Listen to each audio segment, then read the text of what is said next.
Hello, everyone, and welcome to a special program. Many of us are embarrassed to talk about our mental health struggles, which in actual fact doesn't help us or the people around us. Tanya Veith and myself find it very important to share our struggles with mental health and our victories over them, hoping those experiences may help others. We want to find out where the core of these problems or feelings lies. We want to identify and solve them by mental exercising, CBT, for example, social interaction, avoiding triggers, diet, etc. Most importantly, how can our faith and knowledge in the Bible truths help us in this?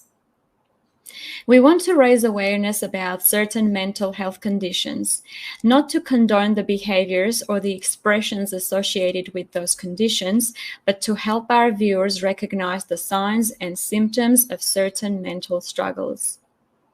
Today, we want to tell you that you are not alone and there is hope. And even if you are not suffering from any of these conditions, there may be people around you that are struggling, and hopefully you can offer them help and point them in the right direction. While the information, thoughts, and ideas expressed in this presentation are based on our education and scientific research, some are based on our own experience. You are advised to consult your healthcare professional before following any advice given in this presentation. Hello, Tanya. Thank you for your willingness to share. It's very nice to be doing this program with you. I'm very excited. Hello, Sose. Thank you for having me. Okay. So, Tanya, could you tell us a little bit about yourself?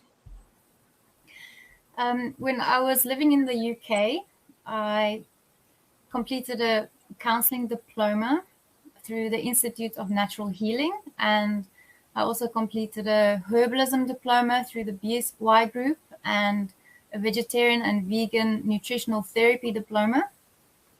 And in South Africa, I completed a health spa therapy diploma and lifestyle counseling qualification through Be Free Lifestyle Center. The health spa therapies diploma was through Healing Hands International Massage Academy.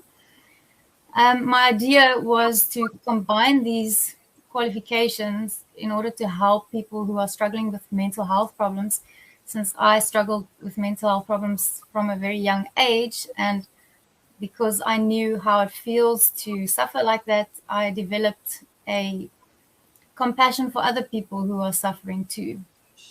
At the moment, I'm working for ClashOfMinds. It was formerly known as Amazing Discoveries Africa, and I've been working for them for 6 years, almost 7 years.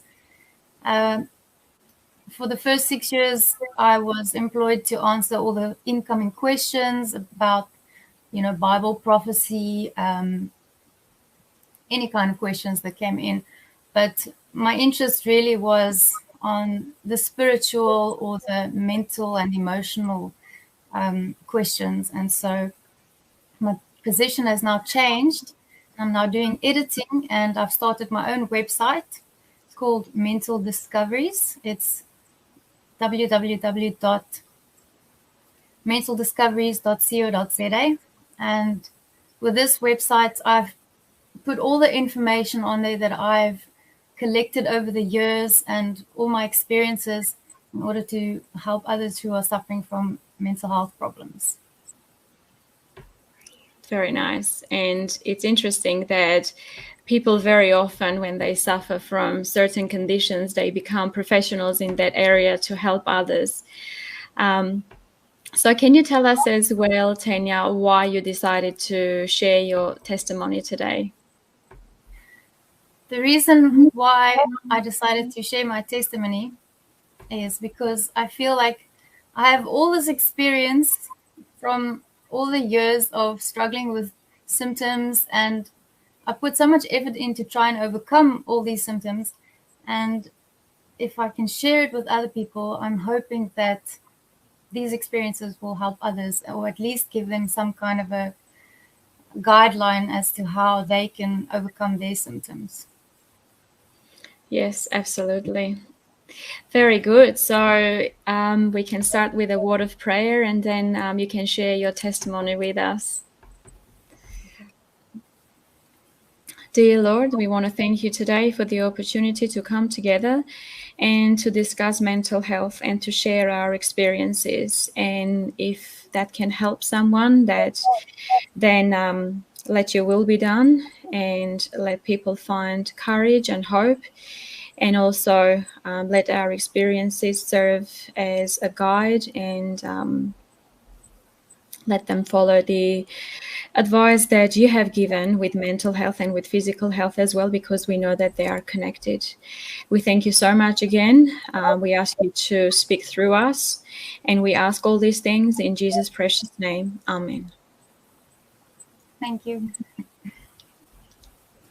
So I'm going to begin by telling my own story and how my mental health problems started and at what age. I grew up, the first 7 years of my life, I grew up as an atheist.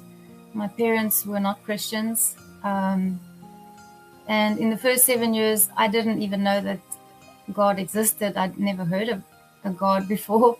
And then just before my parents were converted and became Christians, I was playing outside in the garden. I was about 7, and I looked up at the sky and I saw the clouds, and I wondered in my heart, where do we come from? Where does the world come from? Where do humans come from? But my vocabulary was too limited to be able to form the question to ask my parents, where do we come from? So I couldn't get an answer from them. And I believe it was God who prepared me for my parents' conversion and for the news that there was a God. Because it wasn't long after that my parents were converted, and then they started teaching us about God. And because I had this question inside me, where do we come from? I accepted this message about God's existence, and I became converted at the age of 7. So then my father was a lecturer at the University of Stellenbosch at the time, and he's a zoologist, so he was teaching evolution, but now because of his conversion, he could no longer teach evolution. So my parents moved, they bought a farm, and my father resigned at the university, and we moved away for a year, and I enjoyed it there on the farm. And then my father got a new position at the University of Western Cape as a researcher, and we moved back to the city. So when we moved back, at first we went to a school just outside the city, about half an hour away from the city. And I was in that school for, I'm not sure how long, maybe 3 months, 4 months or something like that. And then we moved closer to the city to be closer to my father's work, and I went to another school there. And I was about 9 years old when I went to that school. And so at that time, when we moved to that school, that was also around the same time when my father started to evangelize and started to preach about prophecies and gave lectures worldwide. And at the same time, I also started to feel that there were changes in our life that we never had before, which people refer to as spiritual attacks. And I experienced this as well. So at school, I started being bullied. And in that school, close to the city, the bullying wasn't too bad, but it did affect me. And then my parents decided to move outside the city again. So we went back to that same school that I was in for about 3 or 4 months. And I was thinking, like, now I'm going to be happy because there wasn't any bullying in that school before. But on the first day when I arrived at that school, the bullying started. And it was a really difficult time for me in that school. And I was in that school for 3 years. So altogether, I was bullied for 4 years, from the age of 9 till the age of 13. And that's the time when you are developing your identity and your self-esteem. It's when you discover who you are. And because I was bullied every day, it broke down my self-image. I even started to see myself differently in the mirror. When I looked in the mirror, I didn't see the same person anymore. There was a lot of hatred towards me for no reason. I was a very shy, reserved child, so it wasn't that I did anything that would provoke others to bully me. I was quite quiet, but there was this intense hatred, especially from the boys in the whole class. The whole class was kind of against me. And the girls were more quiet, but the boys were just... every day there was just something that they had to attack about my appearance, about who I was. When I walked into the classroom, the boys would say, "Oh, look who just walked in," and then they would stick their fingers down their throat and pretend to throw up. If anybody had to sit next to me, it would be a big scene because nobody wanted to sit next to me. If we had to walk from the swimming pool back to class after swimming lessons, the boys would walk behind me and laugh at my skinny legs. They would throw my food around in class because we were vegan or plant-based, and they would mock my food. So eventually I started eating my food in the toilet because I was too scared to eat in front of people. I was tripped on the tar, and I still have scars on my knees from that. I was ridiculed or mocked when I laughed, when I spoke, when I sang, when I walked. So basically, my whole person was under attack. I felt like I wasn't allowed to express any part of myself. I wasn't allowed to speak. I wasn't allowed to laugh. I was not allowed to express any ideas or thoughts or say anything, because everything I said and did was disgusting, basically. That's how I felt. And I also had a lot of fear, because I knew every day that I had to go and face those children when I go to school. And I was very close to God at that time, and I read my Bible every night for, comfort and strength to face the next day. And there was one specific verse that I used to memorize, and it says, "The Lord is on my side, I will not fear. What can man do to me?" So I always used to repeat that in my head when I'm sitting in class being bullied. And I was also a very sensitive person. That's the other thing.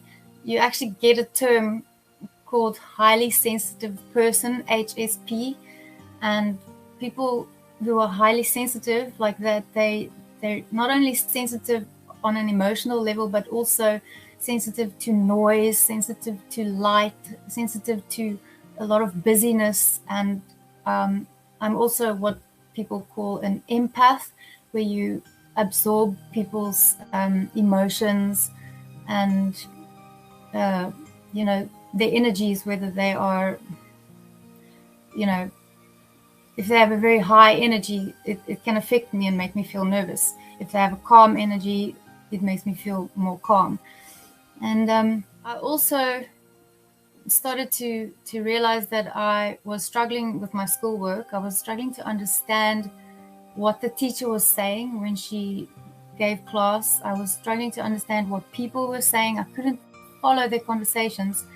And I also, at one point, when things got too much for me, I made an appointment with the teacher, and I asked her in private if she could maybe just ask the children to stop when they were bullying me like that, because she just sat there and she didn't do anything. She just watched them bullying me, and she said to me, "I'm not going to fight your battles for you." So it felt like the whole class was against me, including the teacher.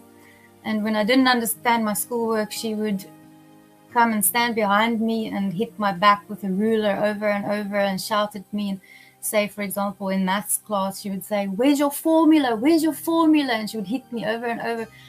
And I was too scared to say in front of everyone that I didn't even know what a formula was, because I didn't understand the schoolwork. So I just kept quiet, and she just kept hitting me over and over. And eventually, at around the age of 12, 13, after 4 years of being bullied like that, I started to develop physical symptoms and emotional mental health symptoms. So I started to develop severe depression and anxiety, social phobia.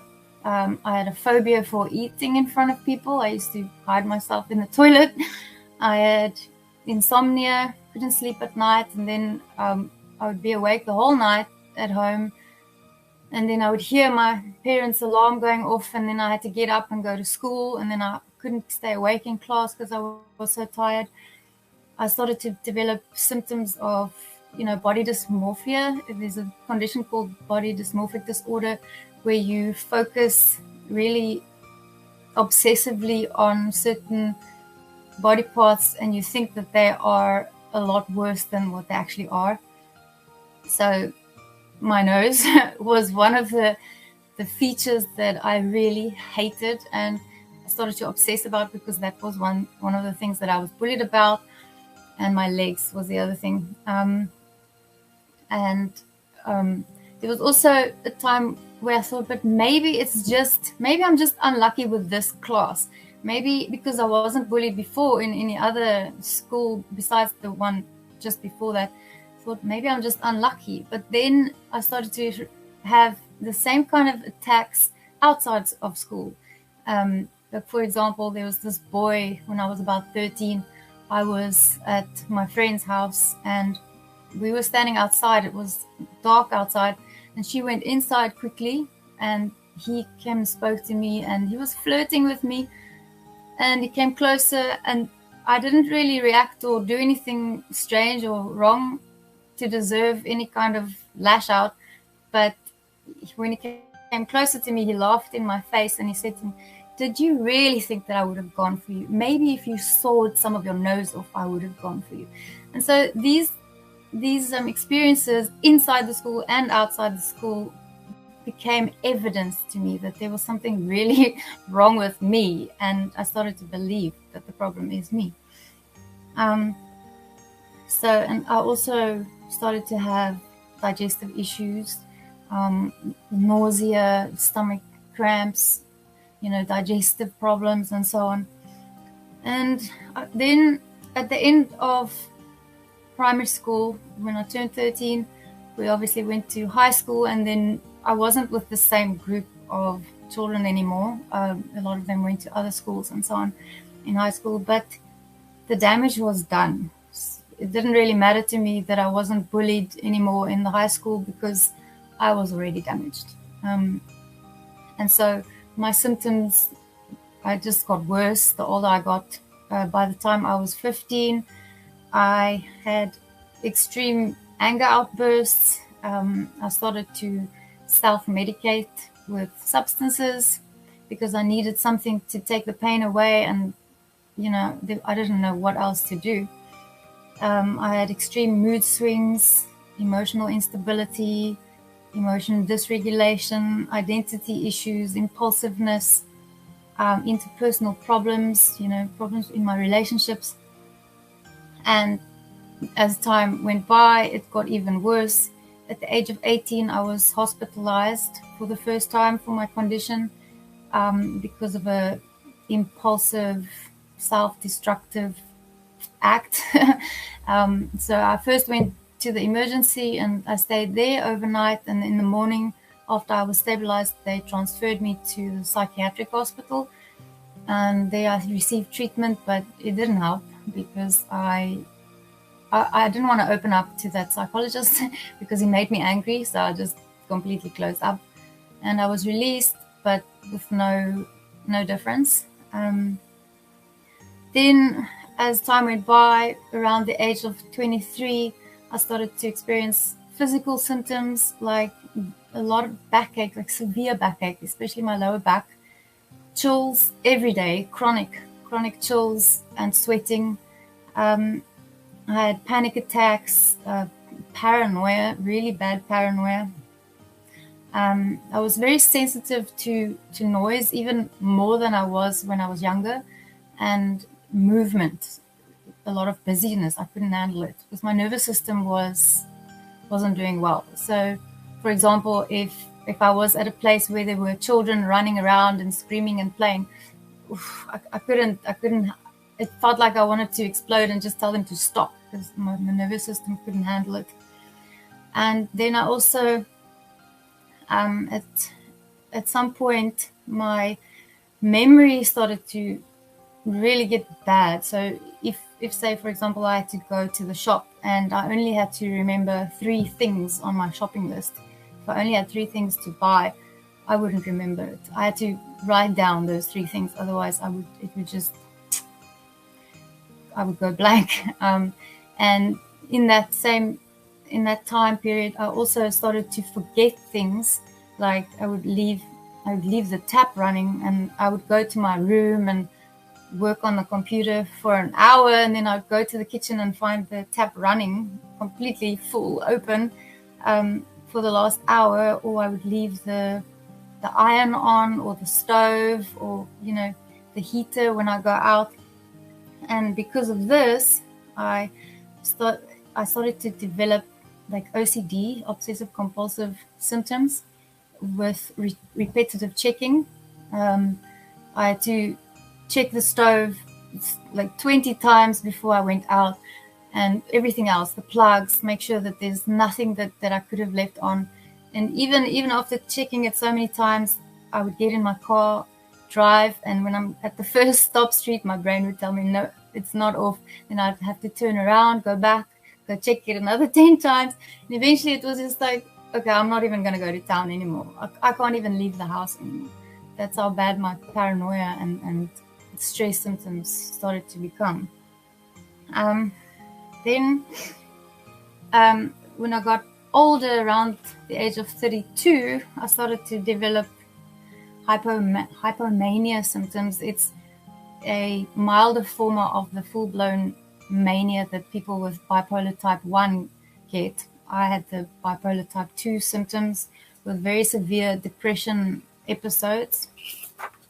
And at that time, I realized that I better get some help, because it was starting to become a danger to me, where my life was in danger.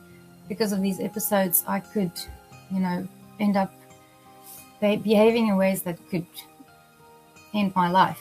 So I went to go see a psychiatrist, and I discussed all my symptoms with him, and then I was diagnosed with borderline personality disorder, bipolar type 2, and with obsessive compulsive disorder symptoms or traits.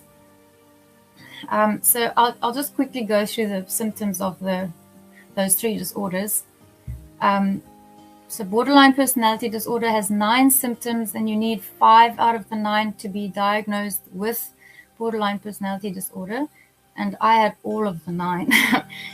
So the first symptom is fear of abandonment. The second one is intense unstable relationships with splitting. I'll explain later what splitting is. Identity and self-image problems, impulsive self-destructive behaviors, self-harm, extreme mood swings, chronic feelings of emptiness, explosive anger, and paranoia or dissociation. And then bipolar symptoms are, you have the manic episodes or hypomania if it's type 2, and the depression episodes. And then OCD, you get different subtypes of obsessive compulsive disorder.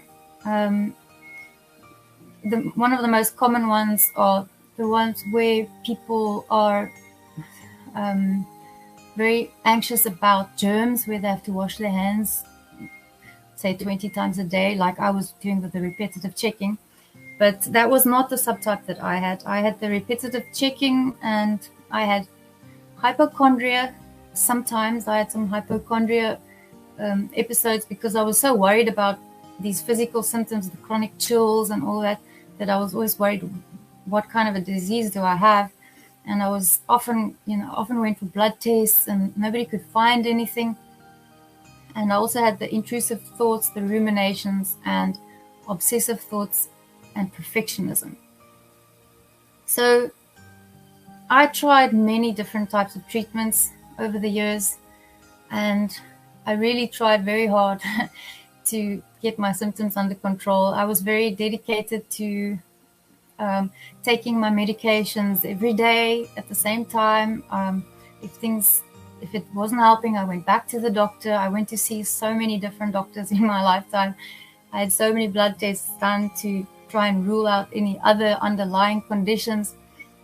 The different medications that I had tried in my life are serotonin reuptake inhibitors, tricyclic antidepressants, MAO inhibitors, mood stabilizers, anticonvulsants, antipsychotics, tranquilizers, and lots of natural medicines as well. But none of the medications or treatments that I tried helped me or cured me or stabilized me. There were a few cases where an antidepressant could help me out of a really bad episode that was making me feel suicidal. But that was about it. It didn't help me further than that. It could help me to come out of that state of mind, but not to stabilize me, because I would have those same episodes coming back whether I was on medication or not. And I also experienced a lot of side effects from the medications, like weight changes. Some of them made me pick up 12 kilograms in like 2 months. Some of them made me eat nothing, and I lost a lot of weight and would weigh like 40 kilograms or even less, 30, 35. Some of them gave me insomnia, and I couldn't sleep at all. Some made me sleep all day long. Most of them gave me extreme hair loss, and the doctors said that it's not a common side effect, but for some reason that's how my body reacted. I had extreme hair loss. It was like in bunches that my hair fell out. Brain zaps, it's like electric shocks in the brain. Especially when I moved my eyes to the side, I would get this electric shock in my brain. And I also noticed that if I was on a particular medication for a long time, say for a year, I started to notice that I was making more spelling mistakes than I would before. I would swap letters around, like their EI and their ERE. I would swap them around, which I never did before. And I also lost my creativity. I'm a creative person. I like writing music and painting and writing poems and things like that. There was nothing, no creativity. I was like a zombie. I was emotionally numb when I was on antidepressants, especially. Say if I found out somebody died, I would just react like, okay. There was just nothing. I had no compassion, no empathy. I couldn't cry. If somebody else cried, I would feel like, why are you crying? It was just nothing, no emotion in me. So obviously the medications weren't working for me, and I eventually stopped trying with the medication route. But I just want to add here that it's very dangerous to stop psychiatric medications suddenly. You always have to speak to your doctor, because most psychiatric medications require you to wean off slowly, because the brain is used to having, is dependent on the medication. And if you just suddenly take it away, you can end up in the psychiatric ward. So just be careful of that. In my lifetime, I was hospitalized 5 times for my condition. 3 of them were because of my instability and to stabilize me, and 2 of them were because of injuries that were directly related to the disorder. Then, at the age of 35, I had a near-death experience that really shocked me. And it was also, again, it was related to my condition. And that's when I realized that if I don't find help, I'm going to die. I'm really going to die. And not only that, I might even lose my eternal life, because the way I was trying to cope with my symptoms wasn't in line with the Bible. God says we have to keep our bodies are the temple of God, and I wasn't able to keep that rule because I was suffering so much inside with all these symptoms, the depression, the anxiety, the paranoia, and I didn't know how else to make it go away other than take a substance to make it stop, because nothing else was working.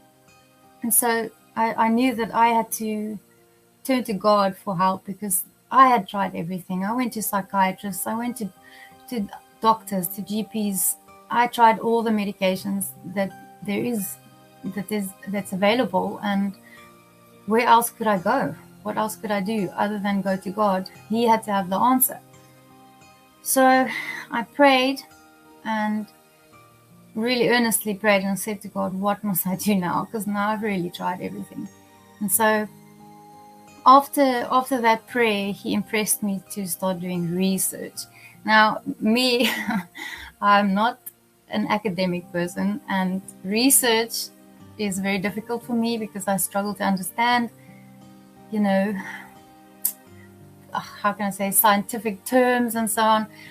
But he impressed me to start doing research. And so I started studying. I went online, I studied scientific articles, and it took me a long time to grasp what I was actually reading. And I felt very frustrated, but I don't even understand what I'm reading. How am I supposed to get help through studying? But then eventually, by reading lots of different articles on the same topic, I started to understand better, what these things were about. And I want to share with you what I've learned through the research that I've done. So I first want to start with the statistics on mental health. According to the World Health Organization, in 2019, 1 in every 8 people, or 970 million people, were living with a mental disorder. And anxiety and depressive disorders were the most common. In 2020, initial estimates have increased by 26% for anxiety disorders and 28% for depressive disorders. So there's a lot of people struggling with mental health. And they also say that most people don't have the proper care. They experience stigmas, discrimination, and violations of human rights. So it's really difficult for somebody with mental health to cope with their mental health problems, and then they still have the added burden that they are rejected by people and that they don't get the care that they need. So in my research, I discovered something that was, for me, an eye-opener. When I was younger and I was struggling with all these symptoms, I struggled to understand what mental illness was in the first place. And I used to ask so many people. I asked doctors, I asked pastors, what is it? What is causing it? Is it a spiritual problem? Some people would tell me it's Satan that makes you feel that way. Some people would tell me it's a chemical imbalance. Other people would tell me it's your thought patterns. And I just couldn't get an answer or grasp what it was really about until God revealed to me that it's all three of those things. It's the mind, the body, and the spirit, and that you have to treat the whole person in order to heal mental health problems. You have to look at your thought patterns. You have to look at your body and your brain chemistry, and you have to look at your spiritual life. And you have to treat the mind, body, and spirit simultaneously. Otherwise, there's going to be gaps, and you're not going to strengthen the whole person. So I'm going to go through the mind, body, and spirit, and everything that I've learned within those three categories. And I'll start with the mind first. So in my studies, I learned about neural pathways that was one of the very important things that helped me to understand how mental health problems work. So a neuron generates an electrical impulse causing the cell to release its neurotransmitters. Electrical impulses use pathways to deliver their messages. And electrical activity causes white matter to develop along that pathway that you're using regularly. For example, if you are practicing to play a certain song on the piano, your brain will use certain pathways to memorize that song, and each time you play that song, it adds like a strand of white matter along that pathway to strengthen it. And if you practice it over and over and over, it actually starts to, you can actually see it like a white patch through the methods that they test for white matter. It's like a white patch on your brain, in your brain. But there's one particular pathway that really interested me, and it's called the amygdala prefrontal pathway. And this is the pathway where the amygdala and the prefrontal cortex communicate with each other. So the prefrontal cortex is the part of your brain behind the forehead, and the amygdala, there's two of them on either side in the temporal lobes. And so the amygdala is responsible for detecting danger, and it alerts the prefrontal cortex when it detects the danger. And it also activates the stress response by signaling the hypothalamus, which then signals the pituitary gland and the adrenal glands to release adrenaline and cortisol. And the amygdala is also involved with other emotions like anger and fear and sadness and aggression. And the prefrontal cortex is responsible for processing and controlling emotions, impulse and behavior control, predicting consequences of actions, problem solving, planning, decision making, spirituality, and reasoning. So this part of the brain helps to control your emotions and your behavior and your thoughts. And the amygdala is the one that fires when there's danger or uncomfortable emotions. So it's through communication between these two areas that our mind, our brain helps to keep our thoughts, emotions, and behavior under control. So if there's lack of communication, you're going to struggle with your behavior.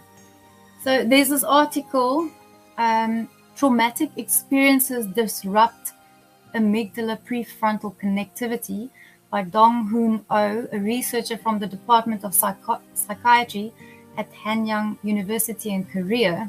And this article reveals that people with mental illness have less white matter in the amygdala prefrontal pathway, which indicates that there's poor communication between the prefrontal cortex and the amygdala. And they also found that stress and trauma can cause volume loss or shrinkage in the prefrontal cortex, causing the prefrontal cortex to become underactive, and stress and trauma overstimulates the amygdala, causing it to become overactive. So if the prefrontal cortex is too weak because of stress or trauma, then it can't control your anxiety and your paranoia and phobias and post-traumatic stress and OCD and all those symptoms related to anxiety. And it also, the prefrontal cortex also controls symptoms like involved with the reward system, like bipolar, mania, and addiction, and things like that.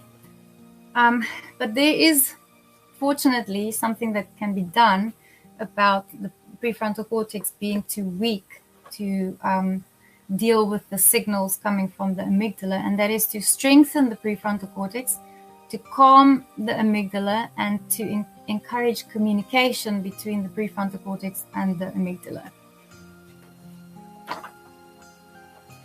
Okay, so to strengthen the prefrontal cortex, you have to you have to strengthen it from all three angles, from the mind, body, and spirit.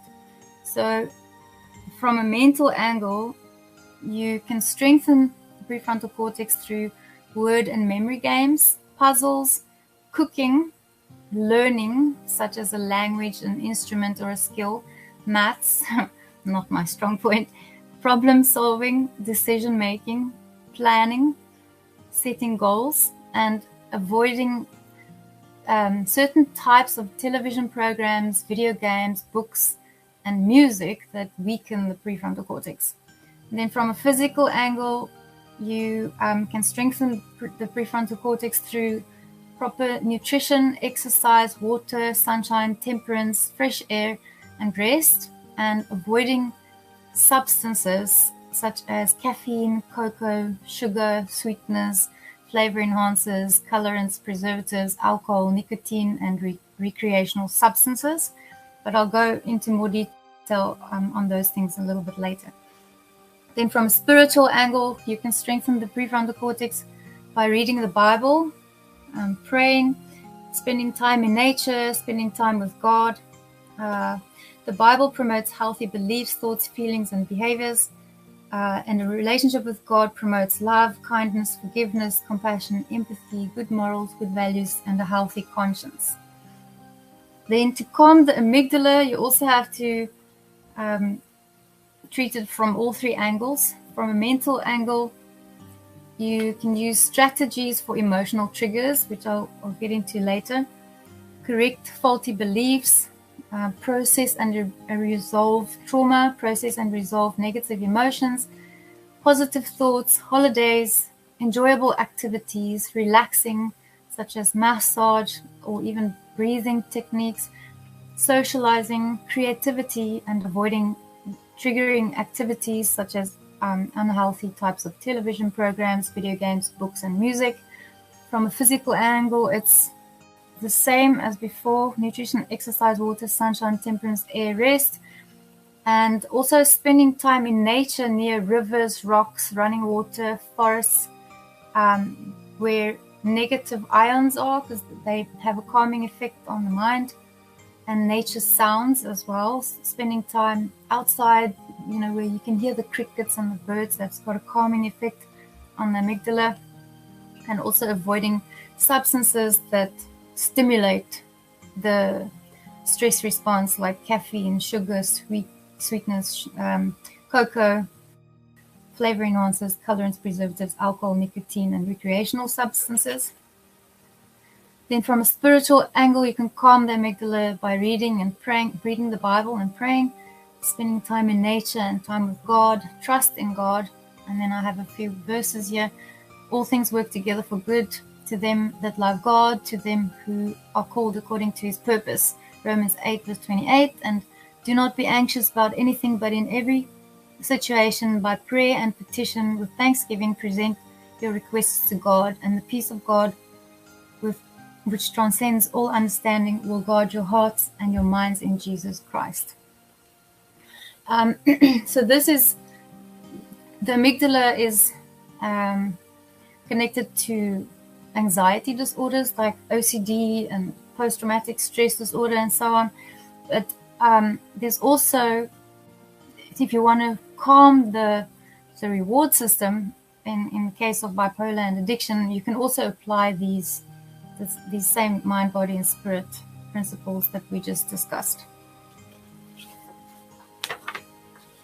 Okay, so then that was to strengthen the prefrontal cortex and to calm the amygdala, and now to encourage communication between the prefrontal cortex and the amygdala to strengthen that pathway so that you can gain control over your thoughts and your feelings and behavior.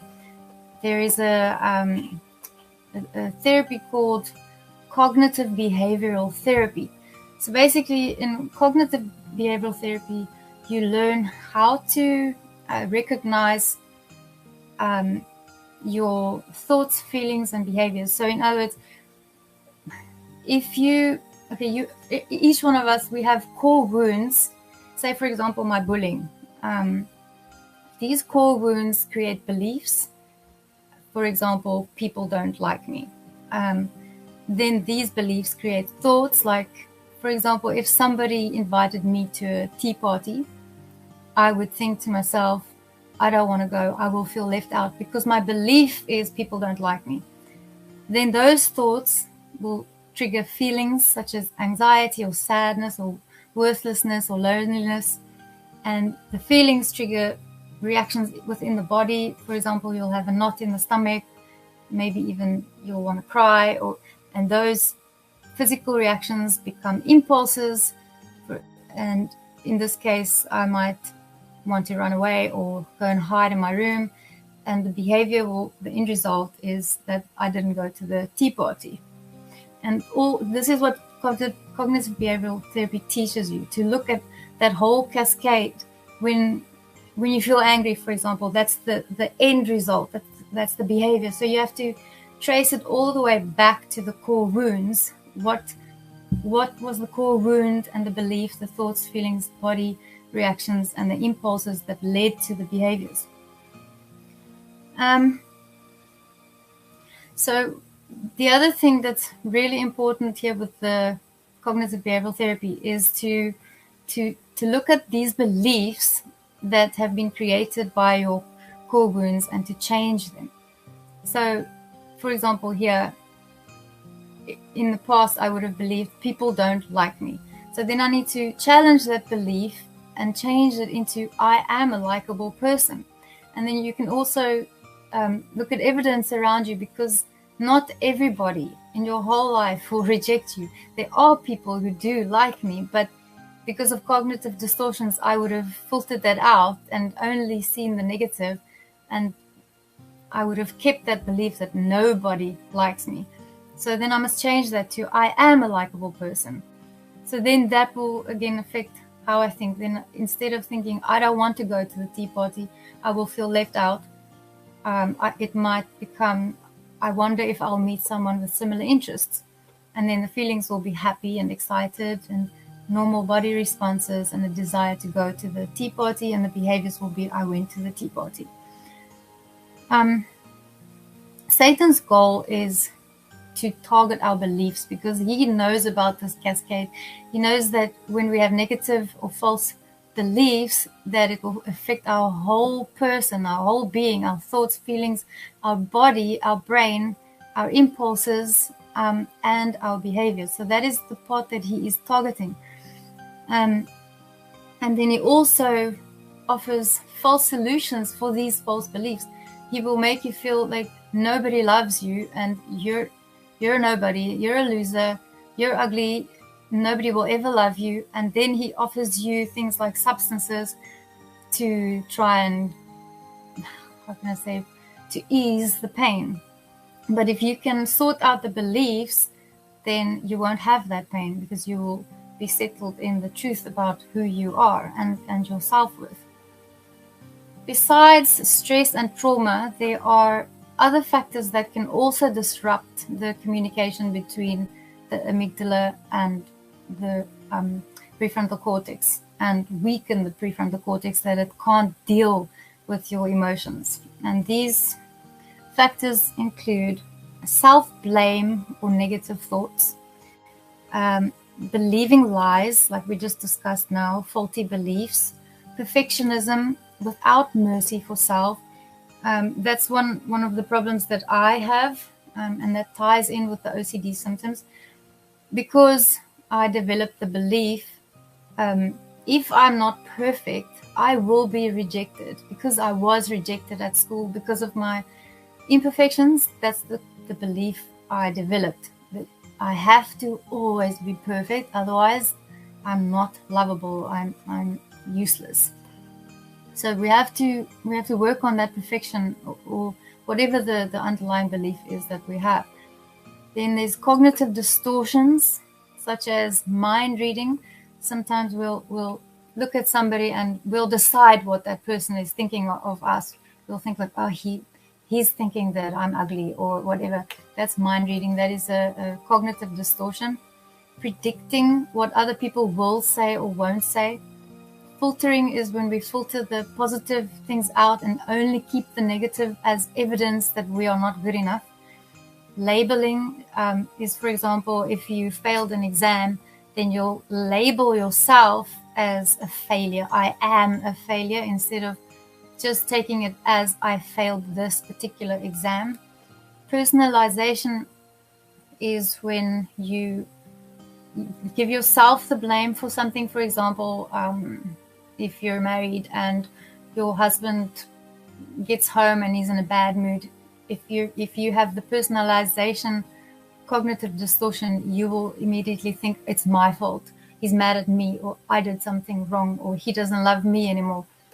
Overgeneralization is, for example, if one person rejected me, all people will reject me. And then there is fear, anxiety, catastrophizing, and obsessive thoughts that can also disconnect the amygdala from the prefrontal pathway, from the prefrontal cortex. Then there's depression or loss of hope, grudges or unresolved anger, guilt without mercy for self. A lot of the times we hold on to guilt and we punish ourselves over and over and over for something we did. That's going to make the prefrontal cortex weak and not respond to that feeling of guilt. Then there's denial, when we deny we have a problem, or deny we have certain character faults or relationship issues, and also denying biblical truth. And resisting acceptance. For example, if you've lost something, there are stages that you go through, and the end result is that you have to accept the loss. And many of us resist that acceptance, and we refuse to accept that we've lost somebody or something, and that keeps the amygdala firing. Also, if we have unrealistic rules for ourselves, that can also keep that stress response triggered. For example, if this happens, I will do that, or I may never ever hurt anybody's feelings, or stand up for myself, or be self-assertive, because then I will hurt somebody else. That's also a distortion. Self-awareness. Self-awareness is the conscious knowledge of one's own character and feelings.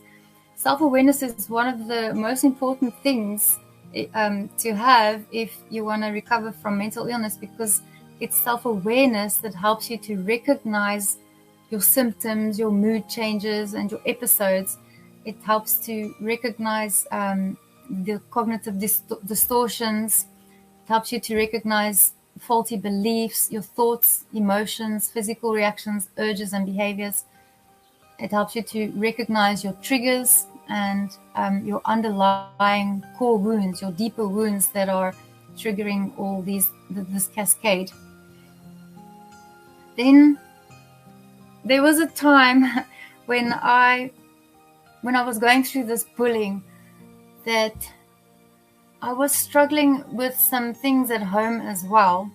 And it was because there was something I was missing, something that I didn't understand, which I only started to understand when I found out about a book called The 5 Love Languages. The 5 Love Languages, How to Express Heartfelt Commitment to Your Mate.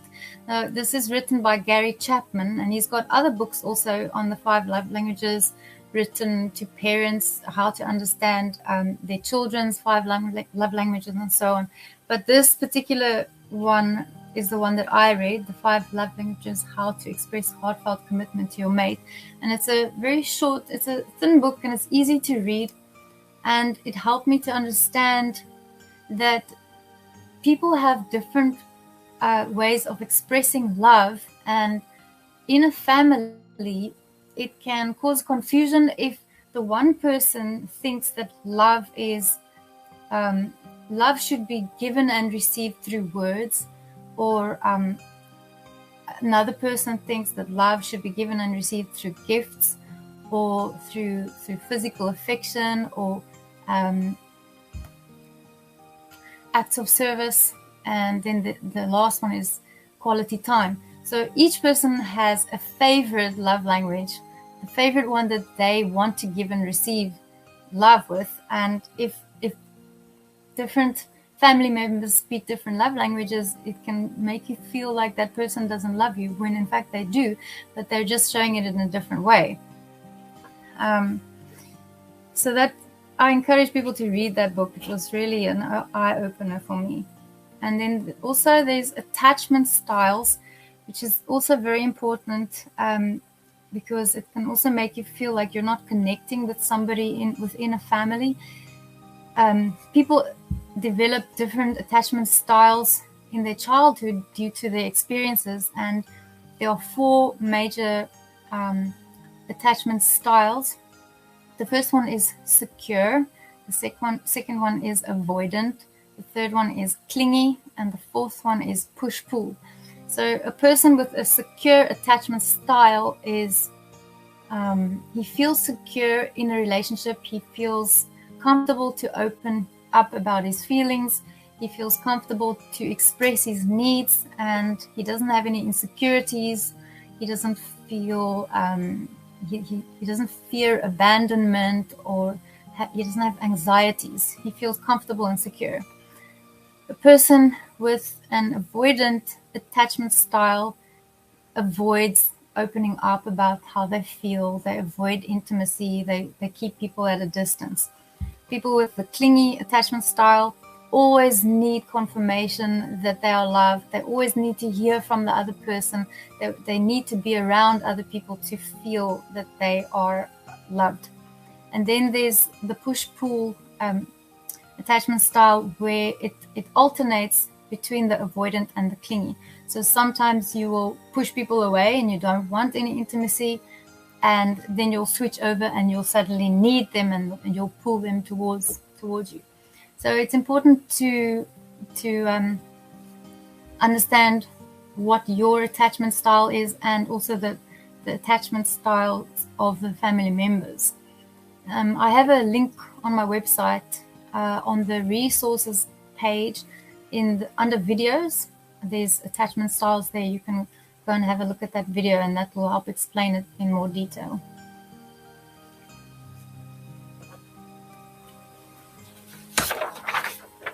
Okay, then managing triggers.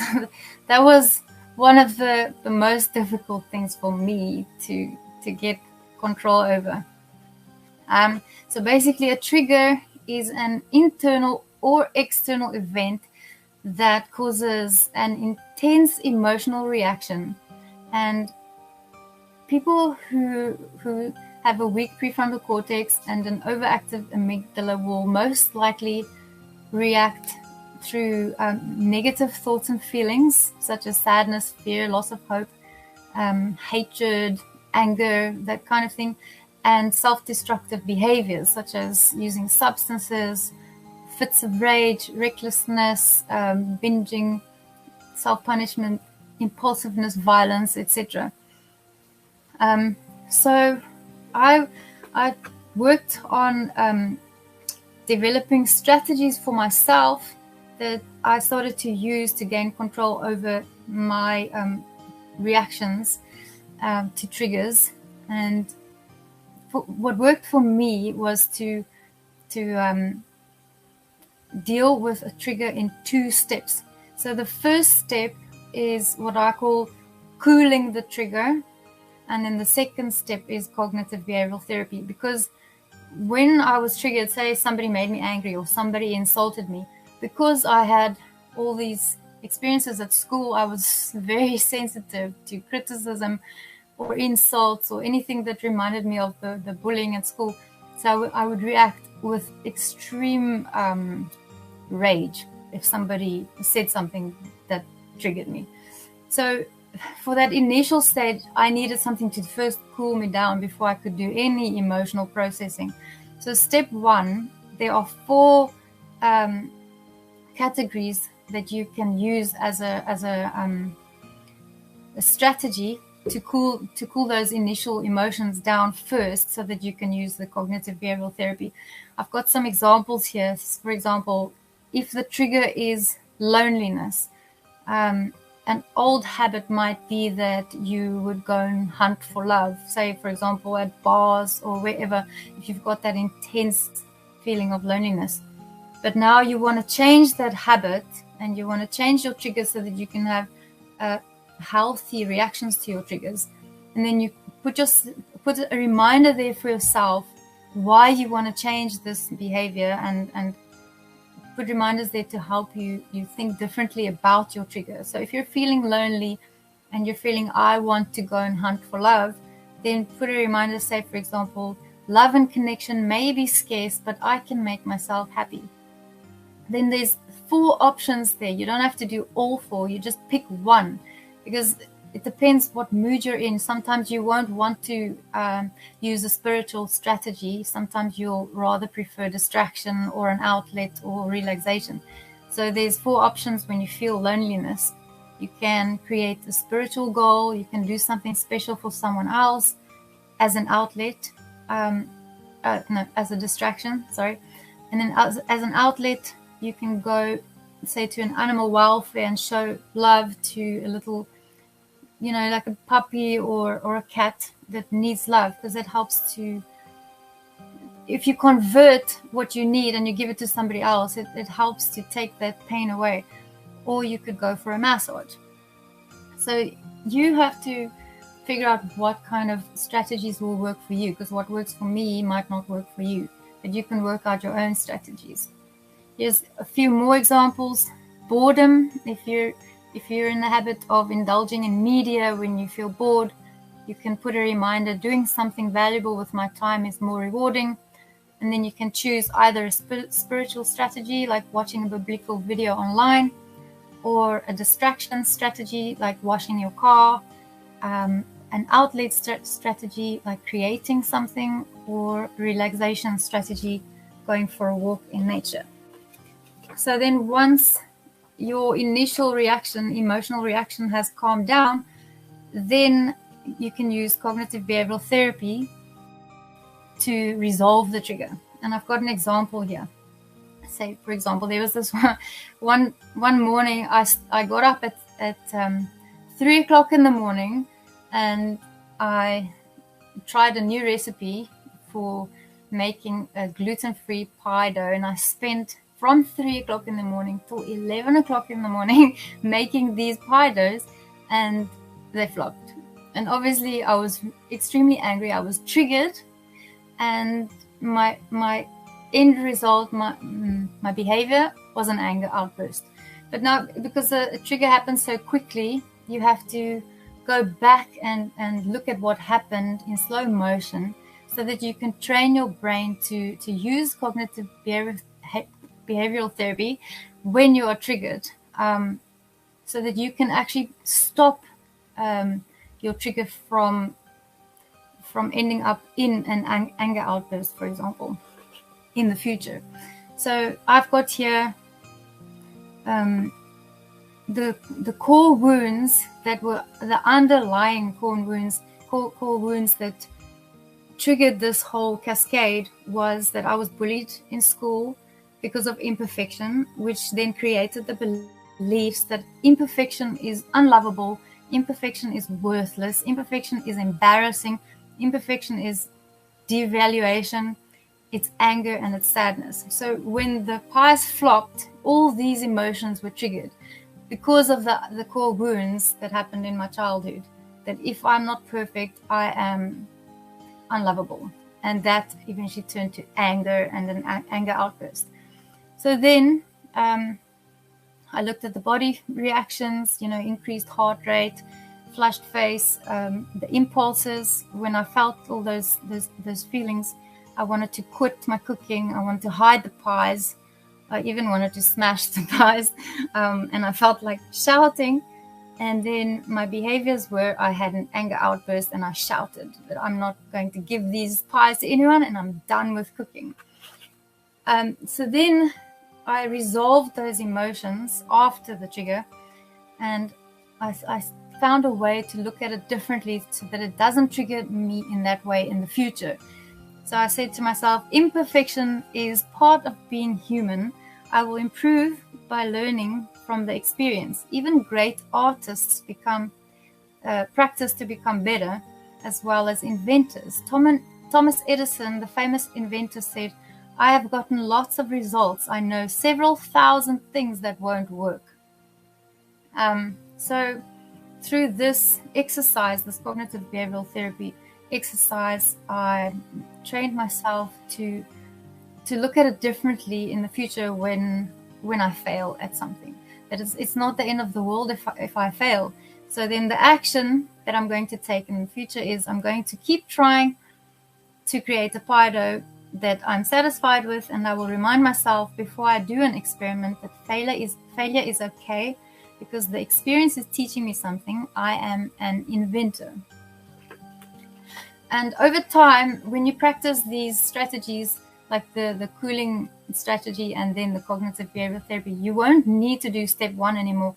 I don't need to do step 1 anymore when I'm triggered. If somebody makes me angry, I don't just react anymore and have a fit of rage. I actually slow down and I feel the emotions, the anger in me, and then I analyze it, and I use cognitive behavioral therapy to prevent myself from having the anger outbursts. So I don't even need step 1 anymore.